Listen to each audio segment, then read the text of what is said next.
Bharatiya Janata party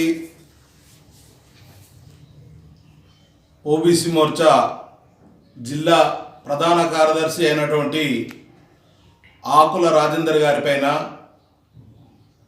ప్రస్తుత municipal chairman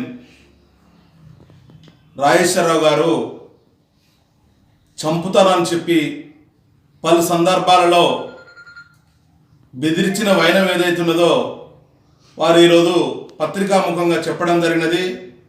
మరి ప్రజా సమస్యలపై నిత్యం పోరాడుతున్న భారతీయ జనతా పార్టీ నాయకునిపైనైతేనేమి మిగతా నాయకులపైనైతేనేమి పార్టీ పరంగా ఏదైనా ఉంటే ఎదుర్కొనే ప్రయత్నం చేయాలి తప్పించి ఏదో మీ సొంత ప్రయోజనాల కోసం పార్టీ నాయకుని ఇబ్బంది పెడితే మాత్రం చూస్తూ ఊరుకునే ప్రసక్తి లేదు. మాకు పార్టీ జాతీయ పార్టీ ఉంది, మాకు ఒక ఎంపీ ఉన్నారు, రాష్ట్ర అధ్యక్షులు ఉన్నారు.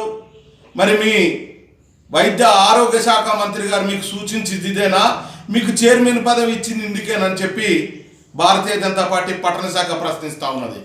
గతంలో 25 ఏళ్ళు పాలించిన ముదసాని దామోదర్ రెడ్డి గారికి ఏ గతి అయితే పట్టిందో ఇక్కడ రౌడీలుగా గూండాలుగా చలామణి అవుతున్న వ్యక్తులకు, అదేవిధంగా వాళ్ళని ప్రోత్సహిస్తున్న వ్యక్తులు ఎవరైతే ఉన్నారో వాళ్లకు కూడా అదే గతి పడుతుందని చెప్పి ఈ సందర్భంగా తెలియజేస్తూ ఉన్నాం.